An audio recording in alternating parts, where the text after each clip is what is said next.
جو رمضان ہے اس کو قرآن کے ساتھ بہت مناسبت ہے. یہ ایک دوسرے کے دوست ہیں. اسلام کے زندہ ہونے کی، اسلام کے برحق ہونے کی علامتوں میں سے ایک بہت بڑی علامت رمضان کا مہینہ ہے. کوئی بھی جھوٹی دعوت، کوئی بھی جھوٹا مذہب 1400 سال گزرنے کے بعد بھی اتنا زندہ اور اتنا ایکٹیو نہیں ہو سکتا جتنا اسلام ہے. پوری دنیا میں ایک ہلچل مچ جاتی ہے، پوری دنیا میں مسجدیں بھر جاتی ہیں، لوگ سحری اور افطاری کے انتظامات شروع کر دیتے ہیں. اور اللہ نے جو کتاب اپنے حبیب صلی اللہ علیہ وسلم پر نازل فرمائی اور یہ بتایا کہ یہ آخری کتاب ہے اور اس کی حفاظت میں خود کروں گا، تو اس کی حفاظت کرنے کے جو اللہ نے انتظامات کیے، ان انتظامات میں سے ایک انتظام تراویح کی نماز تھی. یہ وہ نماز ہے جو دوسرے مذاہب میں، آسمانی مذہبوں میں ہمیں نہیں ملتی. یہ وہ نماز ہے. اگر یہ تراویح کی نماز یہودیوں کے پاس ہوتی تو ان سے تورات ضائع بولیں نہ ہوتی. تورات ضائع نہیں. جب موسیٰ علیہ السلام پہ تورات نازل ہوئی تھی اسی وقت لوگ نماز میں اس کی تلاوت شروع کر دیتے اور پوری کتاب ختم کرتے جیسے ہم کرتے ہیں. تو اتنے لاکھوں اس کے حافظ پیدا ہو جاتے اور پڑھتے پڑھتے پڑھتے پڑھتے وہ آج اسی طرح ہوتی جیسے حضرت موسیٰ پر نازل ہوئی تھی. یار بھائی اس کو دن میں سیٹ کیا کرو بیٹھ کے، اس وقت نہ تجربے کیا کرو. جو بھی لایا ہے نا یہ آپ کی ذمہ داری ہے، یہ ان کی نہیں ہے. وہ ان کو لانے کیوں دیا آپ نے؟ یہ تو آپ زیادہ سمجھتے ہیں نا مائک کیسا ہونا چاہیے. اب یہ آدھا یہاں تک آ رہا ہے، تراویح میں بھی ٹینشن، وہ بیٹھے گا ہی نہیں. کیسے بیٹھے گا؟ یہ تو آپ کل صدر جائیں صبح اور لے کر آئیں، ٹھیک ہے نا. پورا رمضان ابھی یہی ٹینشن. وہ نہیں، وہ پھر مجھے وہ یاد آتے ہیں جو محرم میں لال کپڑا لگا دیا تھا نا، تو اس کا غصہ ہو رہے تھے، پھر مائک اٹھا کے پھینکا تھا انہوں نے. تو ایسا نہ ہو مجھے بھی ایسے ہی کوئی ٹینشن ہو جائے رمضان کے شروع میں. تو اگر موسیٰ علیہ السلام کو تراویح ملتی رمضان کی تو آج تورات ہمارے پاس اصل شکل میں موجود ہوتی. اگر عیسیٰ علیہ السلام کو یہ تراویح کی نماز ملتی تو آج انجیل اصل شکل میں موجود ہوتی. انجیل کے اتنے حافظ. موٹیویشن ملتی ہے نا. والدین جب اپنے بچوں کو دیکھتے ہیں کہ ہمارا بچہ نماز میں امامت کر رہا ہے اور الحمد سے لے کے والناس تک پورا قرآن سناتا ہے تو ان کا ظرف بڑا ہو جاتا ہے، دل بڑا ہو جاتا ہے. دوسرے والدین بھی سوچتے ہیں کہ ہم نے بھی اپنے بچوں کو حفظ کرانا. اس سے موٹیویشن ملتی ہے. اتنی موٹیویشن ملی کہ لاکھوں کروڑوں حافظ پیدا ہو گئے. ورنہ لوگ سب اپنے طور پہ قرآن پڑھتے، بہت ہی نیک لوگ حفظ کر لیتے، باقی لوگ کیوں حفظ کرتے بھائی؟ وہ کہتے کیا ضرورت ہے. مجھے اپنا بچپن یاد ہے، میں جب حافظوں کو تراویح میں پورا قرآن پڑھتے ہوئے دیکھتا تھا نماز میں، میرا بہت دل چاہتا تھا کہ کاش اللہ مجھے بھی یہ صلاحیت دے کہ میں بھی الحمد سے لے کے والناس تک مصلی پہ کھڑا ہو کر پورا قرآن پڑھوں. ایک دل میں جذبہ ہر سال جذبہ پیدا ہوتا تھا. اب بچپن میں تو ہم اسکول کالج میں پڑھے، ہمیں کہاں ٹائم ہی نہیں ملا. لیکن جب ادھر کو آئے نا تو پھر بڑی عمر میں نے حفظ کیا اور بڑی تمنا تھی. پڑھائی کے دوران حفظ کرتے کرتے بالآخر جب پہلی مرتبہ میں نے قرآن سنایا ہے تو پوری رات بیٹھ کے میں یاد کرتا تھا. پوری رات. بہت مشکل تھی نا، کچا تھا، سنایا صحیح تھا. جیسے مجھے یہ موٹیویشن ملی اور بھی مسلمانوں کو یہ موٹیویشن ملتی ہے. تو پچھلی کتابیں جو تھیں چونکہ ان شریعتوں کو اللہ نے ختم کرنا تھا، اللہ کو پتا تھا کہ یہ ایک خاص وقت کے لوگوں کے لیے ہے. زمانہ چینج ہوگا تو اس حساب سے اللہ کا جو آسمانی مذہب ہے اس کے احکام بھی آہستہ آہستہ چینج ہوں گے زمانے کے لحاظ سے. تو اس لیے اللہ کے علم میں یہ بات تھی کہ ایک آخری پیغمبر کو میں بھیجوں گا محمد صلی اللہ علیہ وسلم، اور انہیں جو شریعت دوں گا وہ قیامت تک کے لیے قابل قبول ہوگی. ایسی شریعت ہوگی، وہ ہمیشہ، وہ ہر دور میں ہر جگہ پہ چلے گی. وہ اب آپ دیکھ لیں پچھلی امتوں کو جو روزے دیے گئے وہ 24 گھنٹے کے روزے تھے. آج اگر ہمیں 24 گھنٹے کے روزے مل جاتے، پہلے ہی مارکیٹ سے روزے دار شارٹ ہوتے جا رہے ہیں اور مارکیٹ سے شارٹ. اور بہت سے لوگ جو گرمیوں میں 24 گھنٹے کے روزے رکھتے وہ 26ویں روزوں پہ آ کے دنیا سے ہی شارٹ ہو جاتے، کیونکہ اب پہلے جیسی قوتیں نہیں ہیں. گرمیوں کے روزے کہاں 24 گھنٹے رکھ سکتا ہے آدمی, تو روزے میں اعتدال پیدا کر دیا اللہ نے. آج جو ہم نے آیتیں پڑھی اس میں کلوا واشربوا حتی یتبین لکم الخیط الابیض من الخیط الاسود من الفجر, کہ کھاؤ اور پیو یہاں تک کہ فجر کا وقت ظاہر ہو جائے. فجر تک کھانے کی اجازت ہے تمہیں. تو یہ جو تراویح میں ہم قرآن پڑھتے ہیں نا, یہ رسول اللہ صلی اللہ علیہ وسلم نے شروع کیا. اللہ نے آپ پر وحی کی. ایک رات آپ صلی اللہ علیہ وسلم نکلے گھر سے.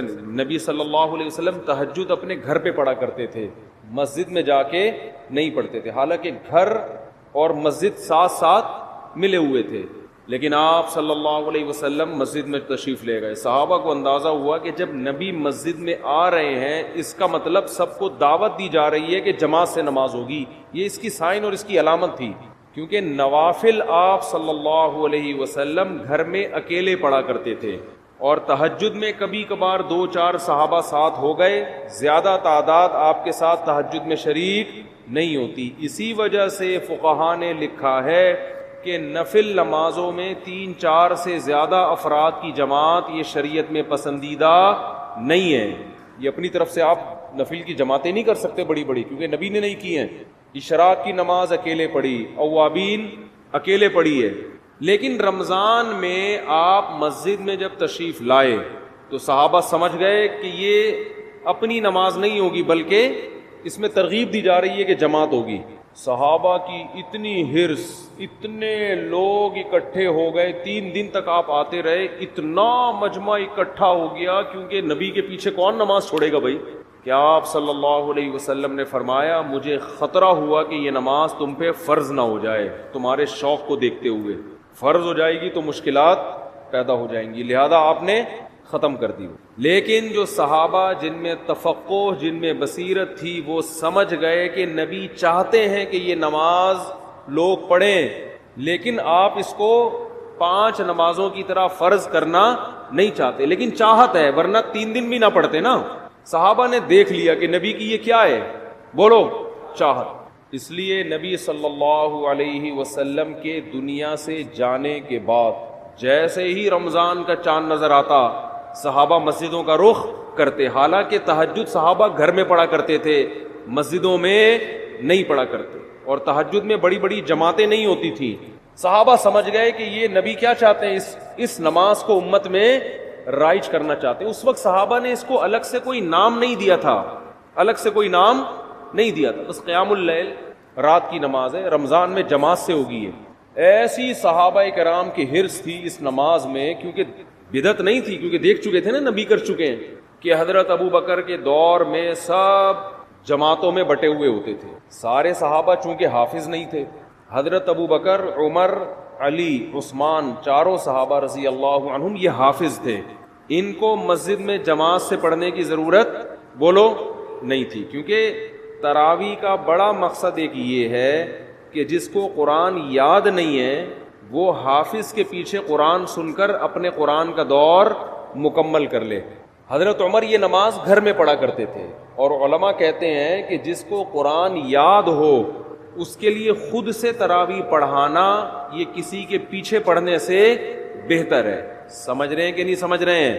نہیں آ رہی میرا خیال ہے بات سمجھ میں, ابھی تو آپ کے اچھے بھی سمجھیں گے انشاءاللہ. آواز گونج تو نہیں رہی نا؟ گونج رہی ہے, بہت گونج کرو یار, اللہ کا واسطہ, مجھے سمجھ میں نہیں آ رہی. رمضان آتے ہی ٹینشن اسٹارٹ.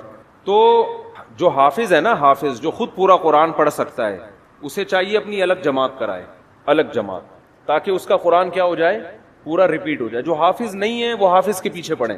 صحابہ یہی کیا کرتے تھے. نبی نے فرمایا نا 73 فرقوں میں سے جنتی کون ہے, جو میرے اور صحابہ کے طریقے پر. تو صحابہ کیا کرتے تھے, حضرت ابو بکر کے دور میں جو قاری اچھا لگتا کہ بھئی آپ زیادہ اچھا پڑھتے ہو, چلو بسم اللہ کرو, آگے کھڑے ہو, ہم آپ کے پیچھے نیت باندھتے ہیں. یہ رمضان کے علاوہ یہ کام نہیں ہوتا تھا. اگر رمضان کے علاوہ ہوتا نا, حضرت ابو بکر روکتے, بدعت کہہ کے روکتے اس کو کہ تم نے کیا شروع کر دیا نیا کام.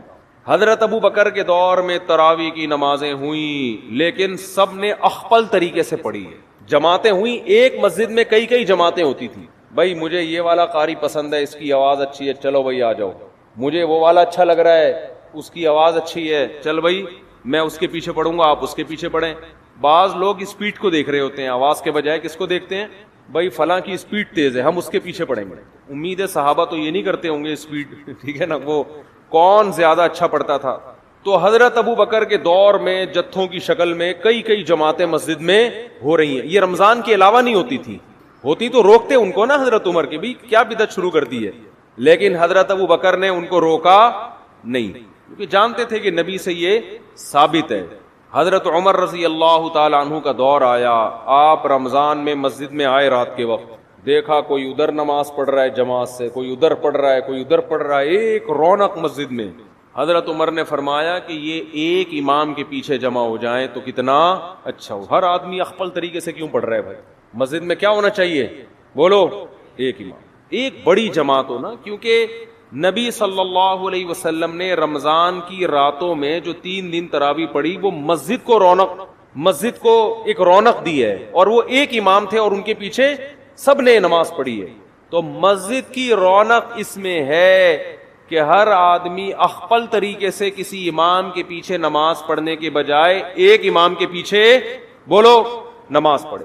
وہ دن اور آج کا دن مسجد حرام میں بھی اور مسجد نبوی میں بھی ایک ہی امام کے پیچھے تراویح ہوتی چلی آ رہی ہے. جتنی رکعتیں حضرت عمر نے حکم دیا تھا نا امام کو پڑھائے, نہ ان رکعتوں میں کمی بیشی ہوئی اور نہ اس طریقے میں کمی بیشی ہوئی جو طریقہ حضرت عمر نے شروع کیا تھا. اب اس میں علماء 2 حصوں میں بڑھ گئے. بعض علماء نے کہا کہ حضرت عمر رضی اللہ تعالی عنہ نے جو ایک امام کے پیچھے لوگوں کو جمع کیا تو اصل حکم یہ نہیں تھا, اصل یہ تھا کہ ہر آدمی اپنی الگ جماعت کرا سکتا ہے. لہذا ان علماء نے کہا, جیسے کہ بعض سعودی عرب کے علماء کی رائے ہے, کہ آج بھی تراویح میں مسجد میں 2 جماعتیں جائز ہیں. یہ بعض علماء کی رائے ہے کہ بھئی حضرت ابو بکر کے دور میں کتنی جماعتیں ہوتی تھیں, بہت سی جماعتیں ہوتی تھیں. لیکن جمہور کا قول یہ ہے, جس میں حنفی بھی شامل ہیں, حنفیہ, کہ ٹھیک ہے ہوتی تھیں, لیکن جب حضرت عمر نے اس کو ختم کر دیا اس سسٹم کو, اور باقی تمام خلفائے راشدین نے, حضرت عثمان, حضرت علی نے دوبارہ وہ 2 جماعتیں شروع, 2 یا زیادہ جماعتیں نہیں بلکہ ایک امام کے پیچھے, تو اب حضرت عمر کے فیصلے کے بعد ایک مسجد میں تراویح کی 1 سے زیادہ جماعتیں جائز, بولو نا, نہیں ہیں. کیوں جائز نہیں ہے؟ رسول اللہ صلی اللہ علیہ وسلم نے فرمایا, علیکم بسنتی وسنت الخلفاء الراشدین المہدیین, کہ میری اور خلفائے راشدین کی سنت کو لازم پکڑو. بات سمجھ میں نہیں آ رہی میرا خیال ہے. تو جنہوں نے خلفائے راشدین کی سنت کو نبی کے کہنے پہ لازم پکڑا, وہ مسجد میں کتنی جماعتیں کرتے ہیں, ایک, اور اس میں رونق بھی ہے. اور بعد کے خلفائے راشدین نے حضرت عمر کے اس کارنامے کو بہت سراہا. حضرت علی رضی اللہ تعالی عنہ ایک دفعہ مسجد نبوی میں نکلے رمضان میں, دیکھا ایک امام کے پیچھے لوگ تراویح پڑھ رہے ہیں, فرمایا اللہ عمر کی قبر کو نور سے بھر دے, او کما قال, کہ اس نے ہماری مسجدوں کو رونق بخش دی. مجمع بڑا ہو گیا نا, تو اس میں مسجد میں کیا ہوتی ہے, رونق. ہر آدمی اخپل طریقے سے پڑھ رہا ہو, 2 ادھر پڑھ رہے ہو, 2 ادھر, ان کی آوازیں بھی آپس میں کیا ہوں گی, ٹکرائیں گی. پھر لوگوں میں بحث بھی ہوگی, وہ والا زیادہ اچھا پڑھ رہا ہے, وہ اس کی اسپیڈ بہت تیز ہے, آ جا ادھر آ جا, ہوتا ہے نا ایسے. ہمارے یہاں تو یہ پھڈا شروع ہو جاتا نا, ابے وہ آدھے گھنٹے میں ایسے پورا اسپیڈ سے بھاگا ہے, تو ابھی کیا کر رہا ہے. مسجدوں میں نا یہ مقابلے ہوتے ہیں. تمہارے یہاں تراویح کتنے بجے ختم ہوتی ہے, کہتے 10 بجے. ابے تمہارے یہاں 10, ہمارے یہاں تو 9:45 پہ ختم ہو جاتی ہے. ایسا فخر کرتے ہیں جیسے 15 منٹ بچا کے پتہ نہیں یہ کیا کوئی بزنس کریں گے, کروڑوں روپے کمائیں گے اس میں. تو بہت صحابہ کرام مسجدوں کو کیا کر دیا کرتے تھے, بھر دیا. انہوں نے نام نہیں دیا اس کو تراویح کا, لیکن وہ یہ جانتے تھے کہ یہ ایک ایسی نماز ہے جو رمضان کے ساتھ خاص ہے, اس اسٹائل میں ہوگی, اتنی رکعتیں ہوں گی. پھر بعد میں اسلاف نے اس کو تراویح کا نام دے دیا کہ بھئی الگ نام دے دو. نام دینے پر نہ اللہ کی طرف سے کوئی پابندی, نہ گورنمنٹ کی طرف سے. نام کیوں دیا تراویح کا, وہ میں بیانات میں بہت دفعہ بتاتا رہتا ہوں. ترویحہ 4 رکعتوں کے بعد ان کی عادت تھی تھوڑا آرام کرنے کی, تو 4 رکعتوں کو ایک ترویحہ کہا, اور تراویح کئی دفعہ 4 رکعتیں, اس لیے 8 رکعتوں پر تو یہ لفظ بیٹھتا ہی نہیں ہے. پھر حضرت علی رضی اللہ تعالی عنہ جب کوفہ چلے گئے, جب حضرت عمر نے تراویح شروع کروائی نا, تو مکہ میں, بصرہ میں, کوفہ میں, دمشق میں یہ خبریں پھیلنا شروع ہو گئی. بھئی خلیفہ راشد نے سب کو ایک امام کے پیچھے جمع کر دیا ہے. پوری دنیا میں صحابہ جہاں جہاں بھی گئے رمضان میں سارے مسجدوں میں آ کے جماعت سے نماز شروع کرتے. حضرت علی رضی اللہ تعالی عنہ رمضان کا چاند نظر آتے ہی کوفہ میں اپنے گھر والوں کو بھی, بچوں کو بھی, اپنے ازواج کو بھی, عورتوں کو بھی لے کے مسجد میں آیا کرتے تھے. ان کے شاگرد بھی, صحابہ بھی یہ کیا کرتے تھے. حالانکہ عام طور پر صحابہ کرام خواتین کو مسجد میں نماز پڑھنے کی ترغیب بولو نہیں دیتے, کیونکہ یہ جائز تھا مگر ترغیب نہیں تھی اس کی کہ مسجد میں آئے. ترغیب یہی تھی کہ وہ جماعت سے نماز مسجد میں پڑھنے کے بجائے کہاں نماز پڑھیں, گھر میں. لیکن ہم اسلاف میں یہ دیکھتے ہیں کہ تراویح کی نمازوں میں اسلاف میں ہمیں یہ عمل ملتا ہے کہ وہ اپنی عورتوں کو بھی مسجد میں لایا کرتے تھے. بعض لوگ اس پر اشکال کرتے ہیں, عورتوں کے ساتھ بچے بھی ہوتے ہیں, وہ شور کرتے ہیں, وہ یوں کرتے ہیں. آج بھی کچھ شکایتیں آئی ہیں. انتظامیہ کا جو بھی فیصلہ ہوگا وہ آپ کو کل سنا دیا جائے گا کہ خواتین کو لانے کی یہاں اجازت ہے یا نہیں ہے. وہ انتظامیہ کے کندھے پہ رکھ کے میں بندوق چلاؤں گا. ان کا کہنا یہ ہے کہ بھئی وہ عورتوں کے ساتھ بچے آتے ہیں, شور کرتے ہیں, تو لہذا وہ کل نہ آئیں خواتین. ہمارے یہاں تو آج تراویح میں آئی ہیں نا, تو کل سے نہ آئیں. انتظامیہ کا یہ قول ہے, ٹھیک ہے نا. تو مجھ سے مشورہ نہیں لیا, میں اپنا مشورہ دے دیتا, میں اپنی رائے تھوپتا نہیں. میں مشورہ یہ دیتا کہ نبی صلی اللہ علیہ وسلم کے دور میں جو خواتین مسجد میں نماز پڑھنے آتی تھیں تو بچے بھی گود میں ہوتے تھے, وہ روتے بھی تھے, اور آپ صلی اللہ علیہ وسلم ان بچوں کی وجہ سے ان خواتین کو ڈانٹ کے بھگاتے نہیں تھے, بلکہ ان بچوں کی رعایت میں نماز مختصر کر دیتے تھے تاکہ ماں کو تکلیف نہ ہو. کیونکہ عورت اور بچہ یہ ساتھ ساتھ ہیں. اب ان کو آپ یا تو بالکل محروم کر دو یا ان کو یہ کہو کہ بچے پیدا کرنا چھوڑ دیں تاکہ عبادت آرام سے ہو سکے. اسلام یہ کہتا ہے بھئی عبادت بھی ہوگی اور گود میں بچہ بھی ہوگا, مردوں نے برداشت کرنا ہے. نہیں یاری بات میرا خیال ہے. آپ بھی کسی کے بچے تھے کہ نہیں تھے؟ آپ کو بھی تو آپ کی اماں نے برداشت کیا کہ نہیں کیا گودوں میں اٹھا اٹھا کے؟ اس وقت آپ کی اماں عیدی سینٹر میں جمع کرا کے آتی, کم بخت نہ تراویح پڑھنے دیتا ہے, ٹھیک ہے نا, نہ کچھ کام کرنے دیتا ہے. جیسے آپ کی اماں آپ کو گود میں اٹھا کے آتی ہوگی, نماز پڑھتی ہوگی, آپ روتے تھے, تو علماء نے کبھی آپ کی اماں کو یہ فتویٰ نہیں دیا ہوگا یہ جو وسیم تم نے گود میں اٹھایا ہوا ہے اس کو عیدی سینٹر میں جمع کرا دو. سب نے یہی فتویٰ دیا کہ اسی کو گود میں لے کے نماز آپ نے پڑھنی ہے. یہ روئے گا تو ہم آپ کی رعایت کریں گے. بہرحال جو بھی فیصلہ ہوگا وہ بتا دیا جائے گا, کیونکہ یہ ایک اختلافی مسئلہ بھی ہے خواتین کا مسجد میں آنا نہ. میری اپنی ذاتی ایک رائے ہے, وہ تفرد ہے میرا, فیصلہ وہی ہوگا جو ہوگا فیصلہ. تو حضرت عمر رضی اللہ تعالی عنہ نے جو شروع کیا, مسجدیں کو رونق بخش دی, اور حضرت نبی صلی اللہ علیہ وسلم حضرت جبریل کے ساتھ تراویح میں, جبریل کے ساتھ رمضان میں قرآن کا دور کیا کرتے تھے تاکہ قرآن آپ کو یاد رہے. تو اس لیے علماء نے لکھا ہے کہ رمضان میں تراویح پڑھنا الگ سنت ہے اور قرآن کا دور مکمل کرنا بولیں یہ الگ سنت. یہ بھی اس کی اصل بھی نبی سے ثابت ہے, یہ بھی نبی سے ثابت ہے. اس کا نتیجہ کیا نکلا؟ الحم سے لے کے والناس تک اتنے لاکھوں کروڑوں 1400 سال میں حافظ پیدا ہو گئے کہ قرآن کے ضائع ہونے کا امکان اسباب کی دنیا میں بھی ختم ہو گیا. اتنا پڑھا جا رہا ہے, اتنا پڑھا جا رہا ہے. آج دیکھو کہ بھتیجے نے اپنے چچا کو قتل کر دیا وراثت لینے کے لیے. چچا کے اولاد نہیں تھی تو یہ پھر بھتیجوں میں آتی ہے, اگر بھائی نہ ہو تو بھتیجے نے کیا کیا, اپنے چچا کو قتل کر دیا, قتل کر کے غائب. اب پتہ ہی نہیں چل رہا کہ چچا کو قتل کس نے کیا ہے. تو حضرت موسیٰ علیہ الصلاۃ والسلام نے بنی اسرائیل کو حکم دیا کہ گائے ذبح کرو اور گائے کا گوشت اس مقتول پہ لگایا جائے گا تو مقتول کو اللہ زندہ کر دیں گے. اب اس میں حکمت کیا تھی کہ وہ اپنی آنکھوں سے دیکھ لیں کہ اللہ مردوں کو زندہ کر سکتا ہے. کذالک یحیی اللہ الموتى, قرآن کی آیت ہے, اسی طرح اللہ قیامت کے دن مردوں کو زندہ کرے گا. وَيُرِيكُمْ آیاتہ, اور اپنی نشانیاں اللہ تمہیں دکھاتا ہے. لعلکم تعقلون, تاکہ تم عقل سے کام لو. اب دیکھو اللہ تعالی مردے کو زندہ کرنے کے لیے کوئی اور طریقہ بھی تو استعمال کر سکتے تھے.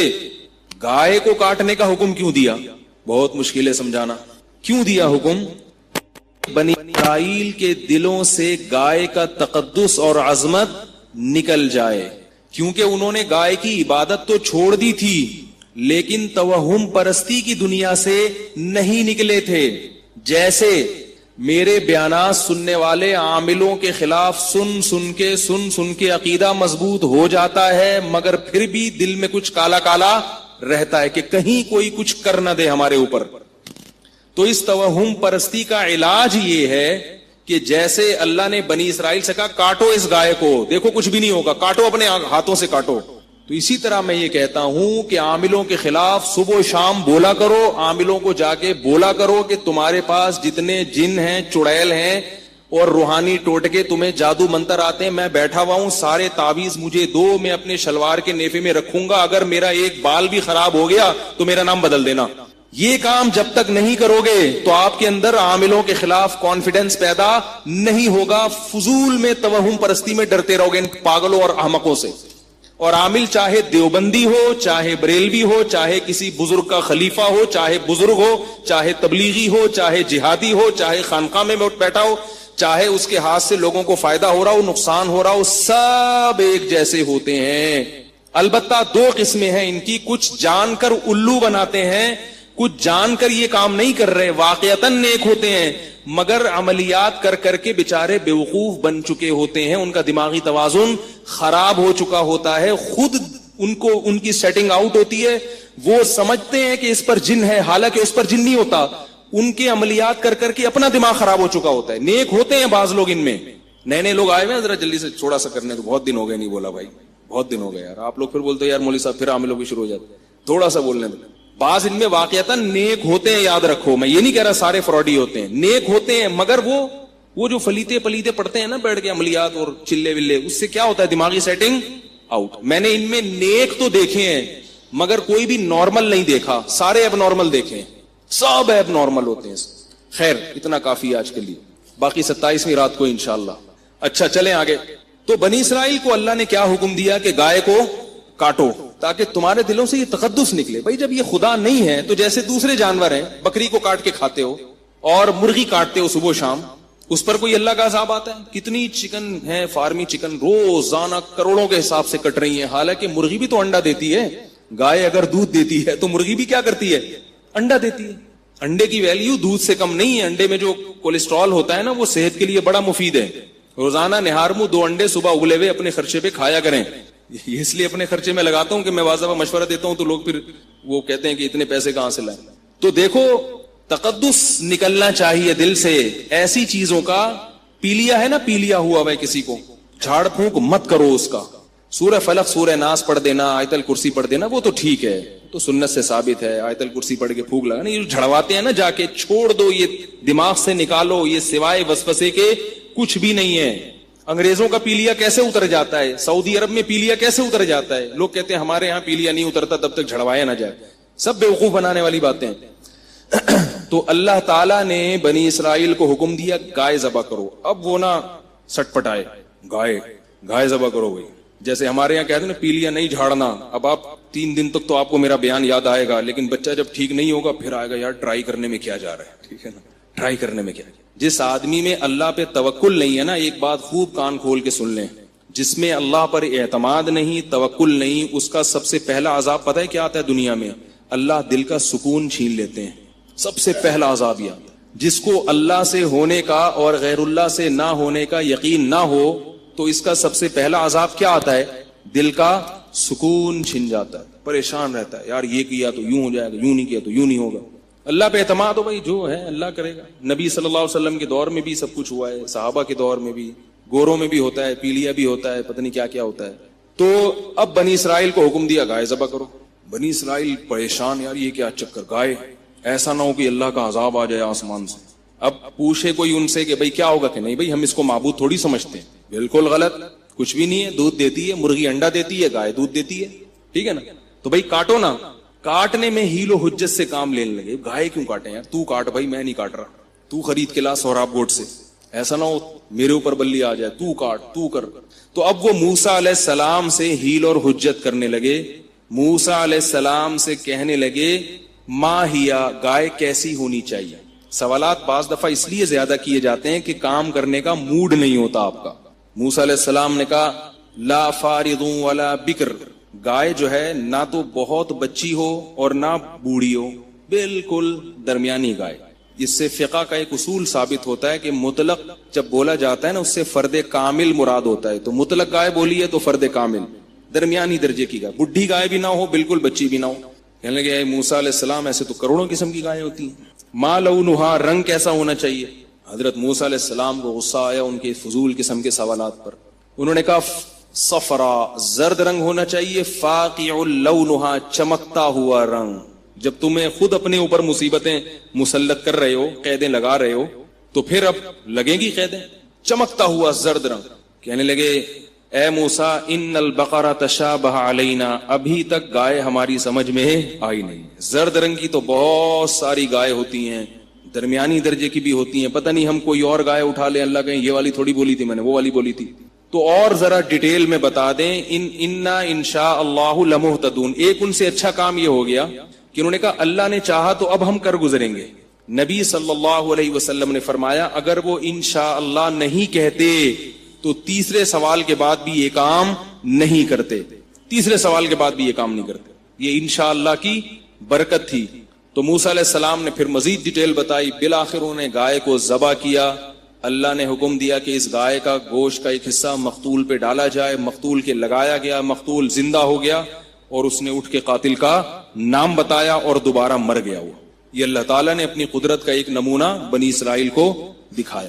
تو میں یہ عرض کر رہا تھا کہ جیسے اللہ تعالیٰ دنیا میں اپنی نشانیاں دکھا دیتے ہیں بعض دفعہ تاکہ اور اطمینان آ جائے، غیب کی بات غیب کی نہ رہے، اسی طرح اللہ نے حضرت ابراہیم علیہ السلام کو بھی دکھایا کہ کیسے اللہ نے مردوں کو زندہ کیا ہے. وہ مشہور واقعہ ہے، میں اس طرف نہیں جاتا، بات لمبی ہو جائے گی.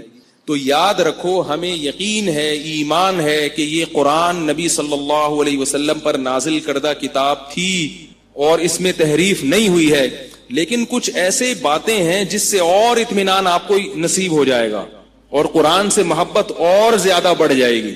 آج دنیا میں غیر مسلمین قرآن مجید پر جو اعتراض کرتے ہیں نا، کتنی قسم کے اعتراض. نبی کی سیرت پہ اعتراض، یعنی جہاں ان کو کوئی موقع ملتا ہے اسلام پر اعتراض کرنے کا، نبی کی سیرت پہ اعتراض کرنے کا، قرآن پہ اعتراض کرنے کا، تو وہ موقع ہاتھ سے جانے نہیں دیتے. لیکن آپ حیران ہوں گے غیر مسلم یہ اعتراض کیوں نہیں کرتے کہ یہ وہ قرآن نہیں ہے، یہ کوئی اور قرآن ہے. یہ سوال نہیں پیدا ہوتا؟ میرا خیال ہے پیدا ہوتا ہے آپ لوگوں کو. یہ کبھی نہیں ملے گا آپ کو کہ یہ وہ نہیں ہے جو محمد صلی اللہ علیہ وسلم پہ نازل ہوا تھا، یہ تو میں تحریف ہوئی ہے، یہ تو بعد میں مولویوں نے بنا لیا، بعد میں دوسری صدی میں کسی نے بنا لیا. اگر ان میں کسی نے اعتراض کیا بھی ہے نا تو وہ اعتراض چلا نہیں ہے. ممکن ہے کوئی تاریخ سے اٹھا کے دکھا دے. وہ اعتراض مقبول نہیں ہوا پبلک میں، ان کے لوگوں نے اس کو مسترد کر دیا ہے. اب سوال پیدا ہوتا ہے کہ کون سی ایسی چیز ہے قرآن کریم میں جس کی وجہ سے یہودی بھی مانتا ہے، عیسائی بھی مانتا ہے، ہندو بھی مانتا ہے، سکھ بھی مانتا ہے، ان کے جو اسکالر ہیں وہ سارے مانتے ہیں کہ یہ وہی کتاب ہے جو محمد صلی اللہ علیہ وسلم پر نازل ہوئی اور کوئی بھی اس کا انکار نہیں کر سکتا. کون سی ایسی چیز ہے وہ؟ کیا دلیل کیا ہے؟ وہ بات آ رہی ہے سمجھ میں؟ نہیں آ رہی میرا خیال.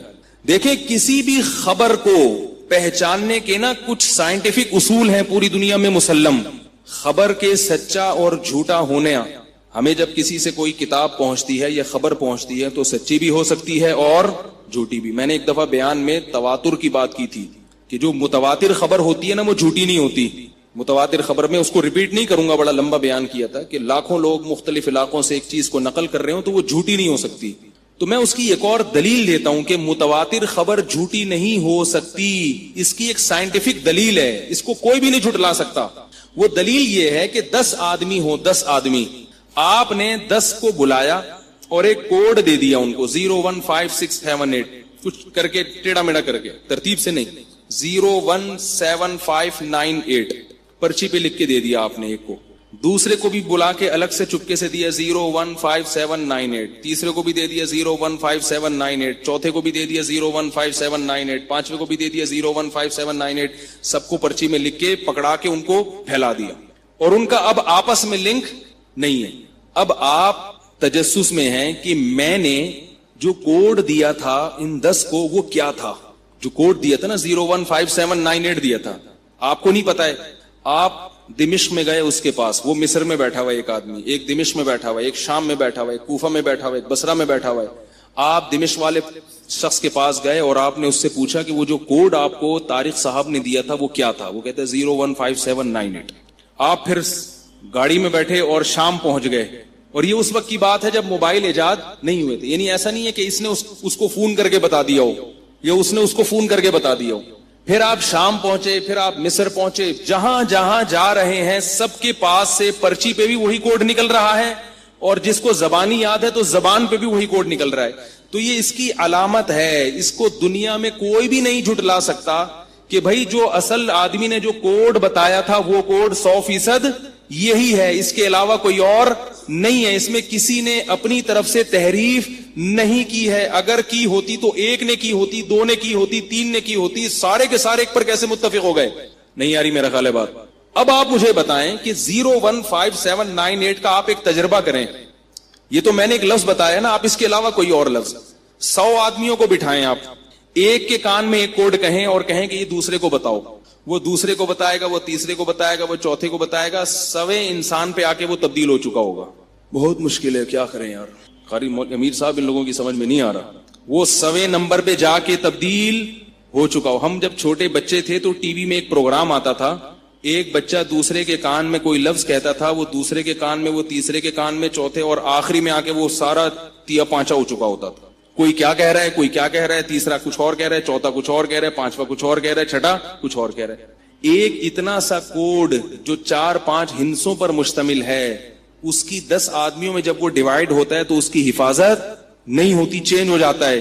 الحم سے لے کے والناس تک قرآن مجید ایک ایسا کوڈ ہے جو نبی صلی اللہ علیہ وسلم نے صحابہ کو بتایا, انہوں نے یاد کیا, لاکھوں ہزاروں صحابہ نے سمجھا, سیکھا, مختلف ملکوں میں پھیل گئے, ان کا آپس میں کنیکشن ختم ہو گیا. کوئی کوفہ میں چلا گیا, کوئی مدینہ میں رہا, کوئی مکہ چلا گیا, کوئی دمشق چلا گیا, کوئی مصر چلا گیا, کوئی آذربائیجان چلے گئے, کوئی افغانستان چلے گئے, کوئی پشاور تک میں قبریں ملتی ہیں, پوری دنیا میں پھیل گئے. انہوں نے ایک دوسرے کو سینہ بسینہ وہ منتقل کیا. پھر ان کے کروڑوں لاکھوں شاگرد پوری دنیا میں, ان کا آپس میں کوئی لنک نہیں تھا, کوئی گوگل نہیں تھا کہ سب نے گوگل سے اتار لیا ہو, کہ صحابی نے گوگل پہ اپلوڈ کر دیا اور باقی سب نے گوگل سے اتار لیا. تو ہم کہہ سکتے تھے ان صحابی سے اپلوڈ کرنے میں غلطی ہو سکتی ہے, ایک آدمی سے تو ہو سکتی ہے نا غلطی, لیکن ہم دیکھ رہے ہیں کہ آذربائیجان میں, دمشق میں, مصر میں, پاکستان میں, ہندوستان میں, پوری دنیا میں جہاں جہاں بھی الحمد سے 4 الفاظ نہیں ہیں, 6666 کے قریب آیتیں ہیں, اور پوری دنیا میں پھیل گئی. اور جب لوگ سفر کر کے دمشق پہنچے تو وہاں بھی وہی پڑھا جا رہا ہے, الحمد سے لے کے والناس تک. مکہ میں بھی وہی پڑھا جا رہا ہے, چیچنیا میں بھی وہی پڑھا جا رہا ہے, چائنا میں بھی وہی پڑھا جا رہا ہے, یورپ میں بھی, ناروے میں بھی, جرمنی میں بھی. تو اب یہ ایسی حقیقت ہے کہ اس کا انکار کرنے والا کہ اس میں تحریف ہوئی ہے, دنیا خود اس پہ ہنسے گی, بولیں گی بھائی 4 الفاظ کی ایسے حفاظت نہیں ہو سکتی, اس میں تحریف ہو جاتی ہے. اور یہ لاکھوں لوگ ایک جیسا قرآن پڑھ رہے ہیں, تو یہ اس کی علامت ہے کہ اس میں تحریف نہیں ہوئی ہوتی تو کہیں تو سامنے آتی نا. نہیں آ رہی بات میرا خیال ہے. آج میں نے ایک آیت میں مصدقن کو مصدقن پڑھا غلطی سے. مصدقن کو کیا پڑھا؟ مصدقن. مطلب میں کوئی فرق نہیں ہے. پیچھے سے یہ جو بچہ ہے نا, جو ہم نے آرڈر پہ بنوایا ہے, باقاعدہ یہ آرڈر پہ بنوایا اس لیے کہ یہ بچہ بہت چھوٹا ہے. سامنے لوگ کہہ رہے ہیں یار یہ اتنا چھوٹا نابالغ, تو اس کے ابا نے بتایا 16 سال کا ہی ہے, میں بے فارم دکھانے کے لیے تیار ہوں. تو اس لیے میں نے کہا تو آپ نے باقاعدہ آرڈر پہ بنوایا ہے. 16 سال کا اتنا سا ماشاءاللہ, لیکن ہے بڑا تیز ماشاءاللہ, اللہ نظر سے بچائے, ہے بڑا تیز. آرڈر پہ بنوایا ہم نے سامنے باقاعدہ. تو اب آپ دیکھو مصدقن کو مصدقن پڑھا تو فوراً روک دیا. اور یہ صرف آج سے نہیں ہے, ہمیشہ سے ایسا ہی ہوتا ہے. کوفہ میں, بصرہ میں, آپ مکہ کا قرآن سن لیں وہ بھی وہی ہے. نمازوں میں اختلاف ہے, وہ یہاں ہاتھ باندھتے ہیں, ہم یہاں ہاتھ باندھتے ہیں, وہ زور سے آمین, ہم آہستہ آمین, لیکن قرآن وہ بھی وہی پڑھتے ہیں اور ہم بھی. ایک حرف آگے پیچھے نہیں ہوتا. تو اب اس کا کوئی انکار کر نہیں سکتا. اور یاد رکھو قرآن کی اس طرح سے حفاظت ہو جانا ہی اس کے اللہ کے کلام ہونے کی دلیل ہے. اس زمانے کی کوئی بھی کتاب آج تک اس طرح سے محفوظ نہیں ہے. سمجھتے تھے کہ یہ کس کا کلام ہے؟ اللہ کا کلام. کسی جھوٹے نبی کا کلام اس طرح سے محفوظ نہیں ہوتا. تو اس زمانے کی کوئی کتاب اس طرح سے محفوظ نہیں ہے جس طرح سے قرآن مجید محفوظ ہے. ایک بات. دوسری بات, اس زمانے میں جتنی زبانیں تھیں وہ زبانیں اس کو وہ بھی پوری طرح محفوظ نہیں ہے. لیکن آپ اندازہ لگاؤ کہ اللہ نے قرآن کی الفاظ کی حفاظت کے لیے الفاظ کو محفوظ کیا اور قرآن کے میننگ کی حفاظت کے لیے عربی زبان کو محفوظ کر دیا. ایک انگریز نے یہ دعویٰ کیا ہے کہ قرآن میں لفظی تحریف نہیں ہے لیکن قرآن کے مطلب میں تحریف ہے. مطلب میں, اور اس نے دلیل یہ دی ہے کہ ایک ہی آیت کی مختلف تفسیریں کیوں ہوتی ہیں. دلیل سمجھ رہے ہیں بات کی؟ اس نے کہا دیکھو بھائی ایک ہی آیت ہے, ایک مفسر اس کی ایک تفسیر کرتے ہیں, دوسرے مفسر اس کی دوسری تفسیر کرتے ہیں, تو یہ اس کی علامت ہے کہ اس میں معنوی تحریف ہوئی ہے. لفظ تو وہی ہے لیکن مطلب میں گڑبڑ کی ہے ان لوگوں نے. مجھ سے کسی نے پوچھا, میں نے اس کا فوراً جواب دیا. میں نے کہا اگر کسی آئین میں کوئی قانون لکھا ہوا ہو, عدالت میں وکیل اس قانون کا مطلب بتائے اور اس پہ دوسرا وکیل اعتراض کرے کہ نہیں میری نظر میں اس کا یہ مفہوم نہیں یہ مفہوم ہے, تو کیا آپ کو اس کو یہ کہیں گے کہ پاکستان کے قانون میں مطلبی تحریف ہو چکی ہے؟ کیا یہ کہیں گے؟ یہ تو پھر دنیا کا کوئی قانون اس سے محفوظ رہا ہی نہیں ہے.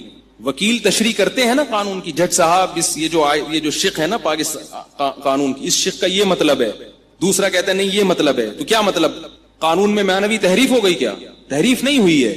اس میں یا تو دونوں احتمال ہوتے ہیں, یا ایک مطلب صحیح ہوتا ہے دوسرا غلط ہوتا ہے, تو وکیل پھر دلیل سے ثابت کرتا ہے کہ یہ والا مطلب صحیح ہے اور دوسرا والا مطلب غلط ہے. تو ایسے ہی مفسرین کی رائے میں جب اختلاف ہوتا ہے, یا تو وہ اختلاف اس نوعیت کا ہوتا ہے کہ قرآن کی آیت کے وہ دونوں مفہوم نکل رہے ہوتے ہیں اور اللہ نے دونوں مفہوم رکھے ہوتے ہیں اس میں تاکہ اس میں لچک رہے, لچک. اور یا بعض دفعہ ایسا ہوتا ہے کہ ایک مفہوم صحیح ہوتا ہے دوسرا مفہوم غلط ہوتا ہے, تو جو صحیح مفہوم ہوتا ہے اس پر دلائل قائم ہوتے ہیں, دلائل پھر دلیل سے ثابت کیا جاتا ہے کہ یہ والا صحیح ہے اور دوسرا والا غلط ہے. تو تشریح میں اختلاف ہو جانا یہ اس کا یہ مطلب ہرگز نہیں ہوتا کہ اس میں معاذ اللہ کیا ہو گئی ہے, تحریف ہو گئی. تو میں جلدی سے 5 منٹ میں اپنی بات کو سمیٹ کے ختم کرتا ہوں. تو اللہ تعالیٰ نے قرآن کی حفاظت کی, لفظی بھی حفاظت کی اور معنوی حفاظت کے لیے اللہ نے اس زبان کو محفوظ کر دیا جس زبان میں قرآن نازل ہوا. آج عربی زبان 20 ملکوں میں بولی جاتی ہے, 20 ملکوں میں, 2-4 نہیں ہے. اور کمال کی بات ہے کہ ہر ملک کی عربی میں فرق ہے. سعودی عرب میں جائیں گے وہ عجیب سی عربی, عوام عجیب سی عربی بول رہی ہے. مصر میں جائیں گے عجیب سی عربی. ایک مصری آیا وہ کہنے لگا اللہ اکبر, میں نے کہا اکبر کیا ہوتا ہے بھائی؟ اکبر کو کیا بولتے ہیں؟ اکبر. سوڈان میں الگ ہے, شام میں الگ ہے. لیکن کمال کی بات یہ ہے کہ جو قرآنک عربی ہے نا وہ سمجھتے سب ہیں. سعودیہ میں بھی سمجھی جاتی ہے, مصر میں بھی سمجھی جاتی ہے, سوڈان میں بھی سمجھی جاتی ہے. اس کی مثال ہے جیسے اردو صرف کراچی میں بولی جا رہی ہے پاکستان میں, اصل صرف کراچی میں ہی ہے, کہیں بھی نہیں ہے. لیکن حیدرآباد میں بھی سمجھی جائے گی, پنجاب میں بھی سمجھی جائے گی, بولی بھی جائے گی, سمجھی بھی جائے گی. ایبٹ آباد میں بھی بولی بھی جائے گی, سمجھی بھی جائے گی. پشاور میں بھی بولی بھی جائے گی, سمجھی بھی جائے گی. اور جہاں بھی چلے جاؤ. تو اس کا مطلب کیا ہے کہ اردو زبان پاکستان میں زندہ ہے, بولی بھی جا رہی ہے اور سمجھی بھی جا رہی ہے. تو اسی طرح عربی 20 ملکوں میں بولی بھی جاتی ہے اور سمجھی بھی جاتی ہے. اور کمال کی بات یہ ہے کہ عربوں کا جو میڈیا ہے, عوام کی زبان چینج ہے لیکن میڈیا کی زبان چینج نہیں ہے, اور لکھنے والی جو زبان ہے وہ بھی چینج نہیں ہے. عرب بولیں گے پتہ نہیں کیا کیا, لکھیں گے وہی عربی جو قرآن والی عربی ہے. یعنی انہوں نے رسم الخط ایجاد ہی نہیں کیا تبدیل شدہ عربی کا. جیسے مصری بولے گا اللہ اکبر لیکن لکھے گا کیا؟ اللہ اکبر. اللہ اکبر کا لفظ سعودیہ میں بھی اللہ اکبر ہی لکھا جائے گا, مصر میں بھی, سوڈان میں بھی, لیبیا میں بھی, ہر جگہ سب سمجھ جائیں گے کہ یہ کیا لکھا ہوا ہے. تو بتاؤ میرے بھائی, دنیا میں کوئی ایسی زبان نہیں ہے اتنی پرانی جو اس طرح سے محفوظ ہو. ایک غیر مسلم نے اسلام قبول کیا اسی بنیاد پر. اس نے کہا کہ یہ کیسی زبان ہے جس پہ اللہ نے قرآن کو نازل کیا اور اس زبان کی خدا نے حفاظت کر لی ہے. آپ عجیب حیران ہوں گے, عربی میں 1400 سال پہلے جس لفظ کو جو کہا جاتا تھا نا آج بھی وہی کہا جاتا ہے. عربی میں 1400 سال پہلے پانی کو کیا کہتے تھے؟ ماء. آج بھی پانی کو کیا کہتے ہیں؟ ماء. 1400 سال پہلے زمین کو کہتے تھے ارض. ان کے لٹریچر میں ملتا ہے. اچھا ایک عجیب بات ہے کہ اللہ نے 1400 سال پرانا عربوں کا لٹریچر بھی محفوظ کر دیا ہے. یعنی اس زمانے کی جو عرب میں غیر مسلم لوگ تھے ان کی شاعری بھی محفوظ ہے. نبی صلی اللہ علیہ وسلم کی بعثت سے 40 سال پہلے جو شعراء گزرے تھے ان کے دیوان اور ان کی شاعری اور ان کا کلام آج بھی محفوظ ہے, مدارس میں پڑھا اور پڑھایا جاتا ہے. حالانکہ شاعری سے ہم نے کیا کرنا ہے بھائی؟ اس زمانے جو اسلام نہیں لائے تھے ان کی شاعری کیوں محفوظ ہے؟ تاکہ اس شاعری سے آپ اوریجنل عربی جان جائیں اور اس سے پھر آپ قرآن کا مطلب اور مفہوم سمجھ جائیں. تو یہ ہے وہ زبان. اور اللہ نے کیسے قرآن مجید کو عظمت دی ہے, کتنی زبردست عظمت دی ہے. دنیا میں اس سے زیادہ پڑھی جانے والی کوئی کتاب نہیں ہے. اتنا پڑھا جاتا ہے, اتنا پڑھا جاتا ہے جس کی کوئی انتہا نہیں. دنیا میں بغیر سمجھے اس سے زیادہ پڑھی جانے والی کوئی کتاب نہیں ہے, سمجھ کے اس سے زیادہ پڑھی جانے والی کوئی کتاب نہیں ہے. دنیا میں اس سے زیادہ سنی جانے والی کوئی کتاب نہیں ہے, سنی جانے والی. دنیا میں اس سے زیادہ ادب اور تمیز کے ساتھ پڑھی اور سنی جانے والی کوئی کتاب نہیں ہے. کوئی دنیا کی کتاب ایسی نہیں جسے باوضو ہو کے لوگ پڑھتے ہوں. اس کتاب سے پہلے آپ اپنے جسم کو صاف ستھرا کرتے ہو, نہاتے ہو, غسل کرتے ہو, وضو کرتے ہو, اس کے بعد آپ اس کی تلاوت کرتے ہو. اور دنیا میں کوئی کتاب ایسی نہیں ہے جو کھڑے ہو کر اتنی دیر تک سنی جاتی ہو. بہت مشکل ہے سمجھا, کوئی ہے بتاؤ کھڑے ہو کر. اور دنیا میں کوئی کتاب ایسی نہیں ہے جو کھڑے ہو کر بغیر سمجھے اتنی دیر تک سنی جاتی ہو. بعض دفعہ تو سمجھ میں آ رہی ہے تو انسان کھڑے ہو کر بھی سن لے, تو سمجھ میں نہیں آ رہی پھر بھی سن رہے ہیں. اور دنیا میں کوئی کتاب ایسی نہیں ہے جو کھڑے ہو کر بغیر سمجھے اتنی زیادہ پڑھی جاتی ہو. اور دنیا میں کوئی کتاب ایسی نہیں ہے جو کھڑے ہو کر سمجھ کے اتنی زیادہ پڑھی جاتی ہو. ہر لحاظ سے کسی کتاب کو پڑھنے کی جتنی جہتیں ہو سکتی ہیں مختلف انداز سے, وہ ساری جہتیں ایک قرآن میں اللہ نے جمع کر دی. ایک چیز بس رہ گئی آخر میں جس کے لیے ہم یہ بیان کر رہے ہیں. یہ سب تو آپ کو پہلے سے پتا ہے, وہ یہ ہے کہ عمل نہیں کیا جاتا. وہ کیا ہے؟ لیکن ایک بات آپ کو بتاؤں میں, ٹھیک ہے 100% عمل نہیں ہوتا, لیکن دوسری کتابوں سے اگر کمپیئر کیا جائے تو دنیا میں کسی کتاب کے آرڈرز اور اس کے احکامات کو اتنا فالو نہیں کیا جاتا جتنا قرآن مجید کو فالو کیا جاتا ہے. یہ ضرور ہے کہ ہم لوگ 100% نہیں ہیں, لیکن اگر کمپیئر کریں دوسری کتابوں سے تو کسی کتاب کو اتنا فالو نہیں کیا جاتا, کسی کتاب کے اتنے فالوورز نہیں ہوتے جتنے قرآن مجید کے ہیں. تو بھائی ایسا ہی نہیں ہو گیا, اس کے پیچھے کوئی ہاتھ ہے. میں ایک واقعہ سنا کے اپنی بات کو ختم کرتا ہوں. حضرت مفتی محمد تقی عثمانی صاحب نے ایک دفعہ ایک واقعہ سنایا. میں بچپن میں ان کے بیان میں جاتا تھا, میں نے براہ راست سنا. انہوں نے واقعہ یہ سنایا کہ پچھلی قوموں میں نا ایک شخص گزرا, اس نے نبوت کا دعویٰ کیا. جب دعویٰ کیا تو اس کے چند چیلے ہو گئے, جیسے روحانی والوں کے 4-5 ہو ہی جاتے ہیں نا, ایسے ہی جھوٹے نبوت کے بھی 5-6 ہو جاتے ہیں. جیسے اب قری والوں کے ہو گئے بہت سارے, اب ایسے ہی ہو جاتے ہیں, وہ تو ہر ایک کے جاتے ہیں. تو ایسے اس نے جھوٹی نبوت کا دعویٰ کیا, لوگوں کو الو بنایا, 2-4 کرتب دکھائے, لوگ اس کے ساتھ ہو گئے. اب اس نے سوچا کہ یار اس ملک سے ہجرت کرو, یہاں پٹیں گے نا, یہاں مسلمان زیادہ رہتے ہیں, کہیں اور چلو. نبی نے بھی تو ہجرت کی تھی نا, ہم بھی یہاں سے ہجرت کرتے ہیں. 5-6 چیلے اور ہو گئے. تو وہ سفر کرتے ہوئے جا رہے تھے, ایک ملک سے گزرے جہاں بہت شدید سردی تھی. اتنی شدید سردی تھی تو اس شدید برفانی علاقے میں اس جھوٹے نبی نے دیکھا کہ ایک شخص مسجد کے مینار پہ صبح صادق کے وقت چڑھتا ہے اور اللہ اکبر اذان دے رہے, اشہد ان لا الہ الا اللہ اشہد ان محمد رسول اللہ, میں گواہی دیتا ہوں کہ محمد اللہ کے رسول ہیں. شدید سردی میں کسی بہت دور کسی ملک میں جو مکہ سے بہت دور تھا. تو اس جھوٹے نبی نے کہا کہ یہ کیا کر رہا ہے, چیلے سے کہا. اس نے کہا یہ محمد صلی اللہ علیہ وسلم کی رسالت کی گواہی دے رہا ہے. اس رات کے وقت میں, صبح صادق کے وقت میں, سخت سردی میں مسجد کے مینار پہ چڑھ کے چیخ رہا ہے. اس نے کہا بھائی میں اپنی نبوت سے رجوع کرتا ہوں, میں اپنی نبوت کیا کرتا ہوں, واپس لے لیتا ہوں. یہ بڑا مشکل کام ہے بھائی. ٹھیک ہے, ہمارا کوئی بھی ایسا نہیں ہوگا چیلا جو رات کو سردی میں کھڑا ہو کر ہماری نبوت کا اعلان کرے. یہ سچے نبی کے ساتھ ہی ہو سکتا ہے, جھوٹا نبی اتنا نہیں پنپ سکتا. جھوٹے کے قربانی دینے والے اتنے نہیں ہوتے واپس اس سے پہلے کہ کوئی مار دے ہم کو. ٹھیک ہے, نبوت تو ہماری ویسے بھی مارکیٹ میں چلنے والی نہیں ہے, اتنی قربانی کون دے گا ہمارے لیے. آپ کہہ سکتے ہیں مرزا غلام احمد قادیانی کے لیے لوگوں نے اتنی قربانی دی. مرزا غلام احمد قادیانی کو برطانیہ نے پناہ دی ہے, اس کو پروٹوکول دیا ہے, اس کے خلیفوں کو ویزے ملے ہیں, اس کے بعد جا کے ان کو یہ ملی ہے. اگر برطانیہ عیسائی حکومت ہاتھ کھینچ لے تو ان کی ساری خلافتیں دھڑام سے زمین پہ جا کے گریں گی.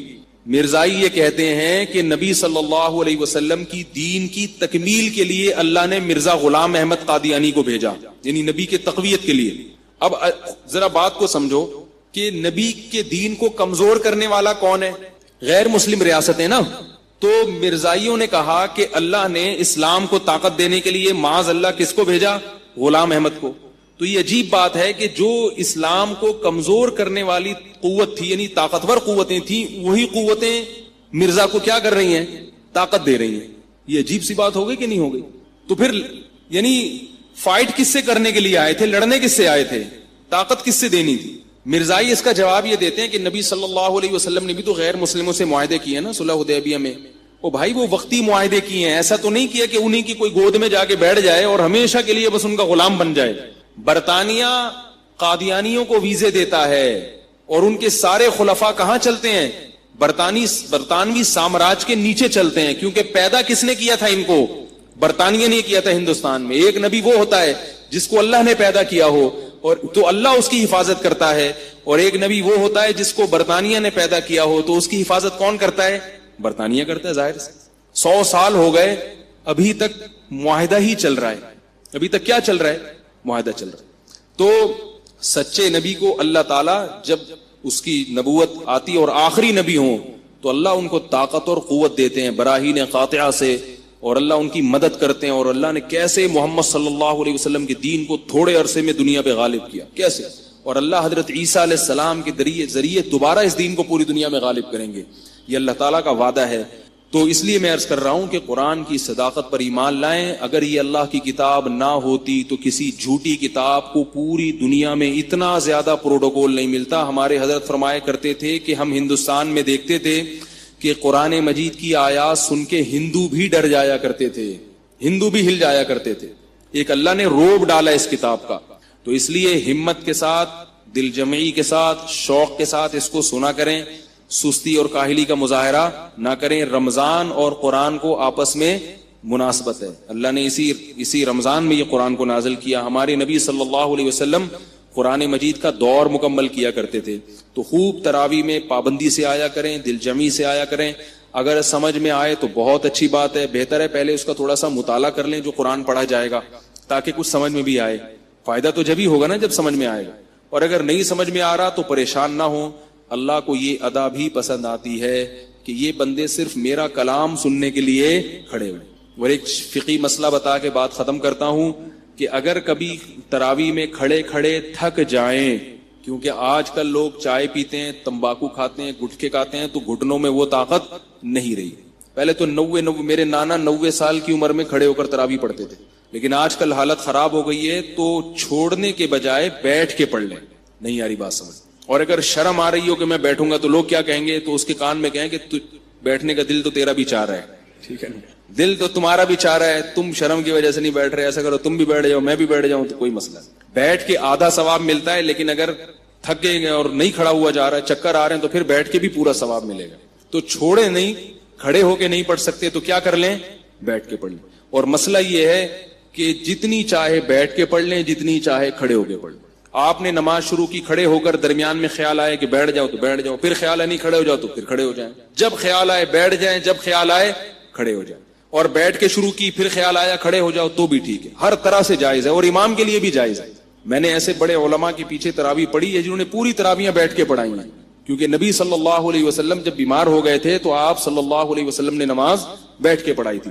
تو تراویح چونکہ نفل نماز ہے، سنت مؤکدہ ہے، نفل کا مطلب فرض نہیں ہے لیکن ہے سنت مؤکدہ، تو اس کی تاکید ہے. تو چھوڑے نہیں، کھڑے ہو کے نہیں پڑھ سکتے تو بیٹھ کے پڑھ لیں. اور یاد رکھو نبی صلی اللہ علیہ وسلم کو وہ عمل پسند تھا جو پابندی کے ساتھ ہو.